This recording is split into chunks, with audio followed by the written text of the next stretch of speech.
Hey friends, it's Brittany Valadez, and thank you so much for watching this video.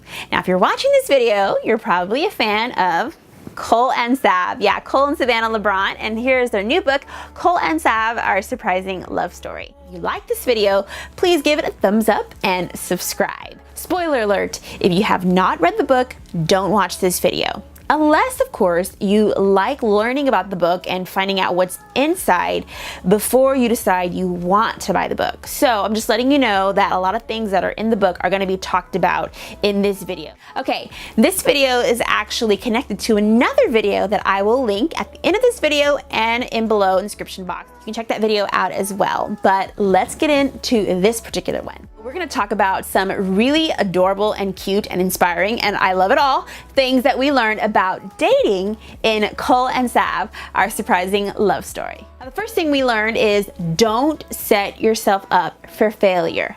Flee. What are we talking about? Okay, in the book, Cole knew that when it comes to sexual purity, doesn't matter if you're a strong Christian, from a pastor to just anybody else, the temptation is always going to be there. So what he would do is avoid situations that could cause him to fail. This explains, and he says this in the book, why he chose not to drink and why he didn't want to put himself in like compromising situations with other girls. He talked about how he chose not to stay alone with the girl, and this also explains why he chose not to date. His idea of dating was dating with intention, meaning he was only going to date girls that he would actually potentially see himself marrying. And side note, that's really cute. Savannah was his first and last girlfriend.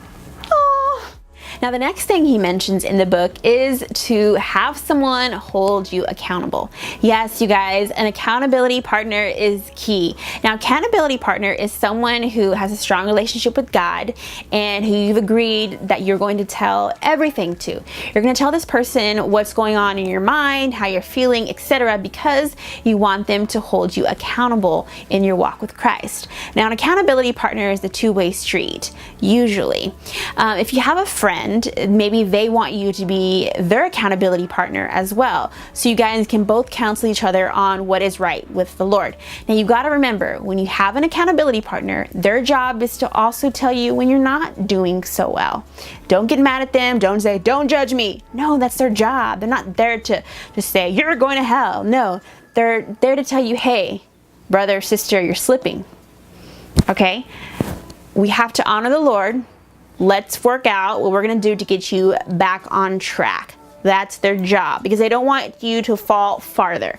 Trust your accountability partner. And number one, have one. Now, the next thing we learned is this. Your idea of the perfect marriage partner could be completely different than what God has for you.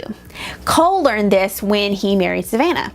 Now, in the book, he mentioned that his ideal partner did not include someone who already had sex before marriage and someone who also had a child. He had it planned that he would marry a virgin who was appreciating the fact that he was a virgin as well. And then, of course, they would have their kids together.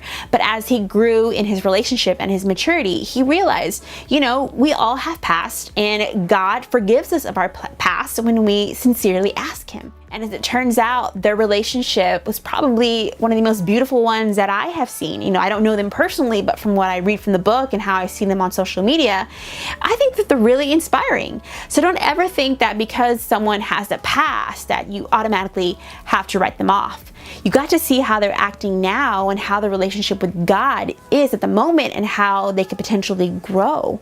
Because remember, we all have a past, and if anyone judged me on my past, or if I judged you on your past or whatever, I'd have no right. That's wrongfully judging. I'm supposed to judge you based on how you are now and how you intend to keep your walk with God. That's what's most important. The next thing we learned is talking things out and having conflict is a good thing.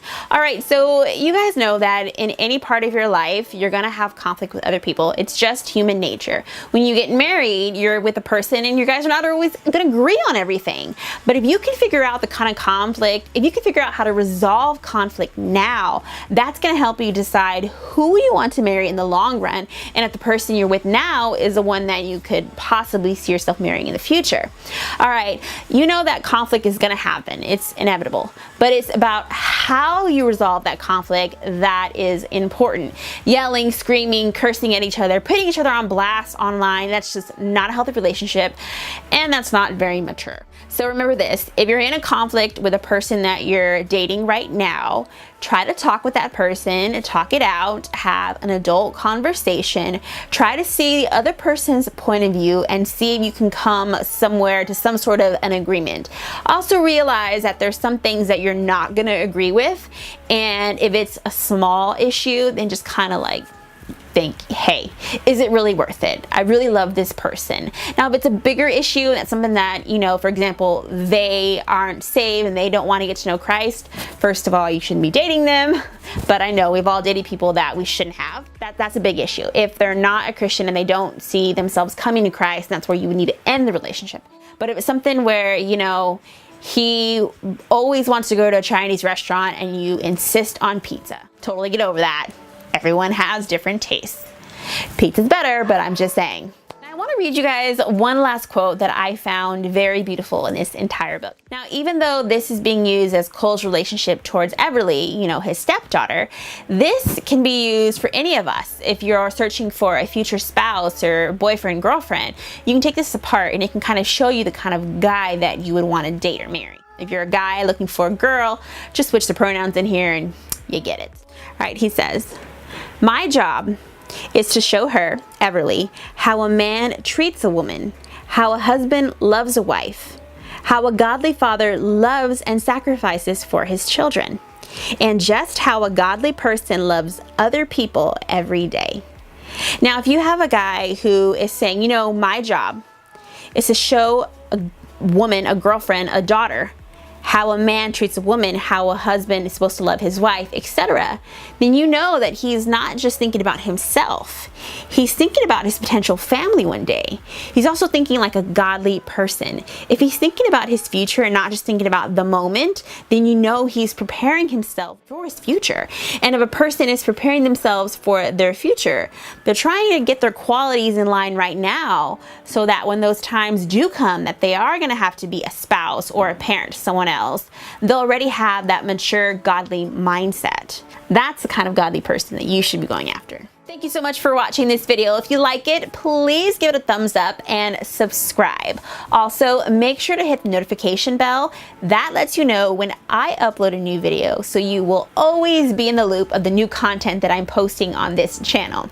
If you guys want to get in contact with me, you can follow me on all my social medias, which I will list in the description box, and you can leave me a comment. One last thing, don't forget that there is another video connected to this one about Cole and Sav. Make sure to click that either at the end of this video or in the description box. Till next time, I'm Brittany Valadez, and I'll see you later. That was the biggest thing for me, was just making sure that I'm the man that I need to be, not just for Savannah, but the dad to be for everleigh, because that's what she needs. So wanted to make sure that was okay with her. Would it be okay if I married your mommy? Yes. Would you want me to marry your mommy?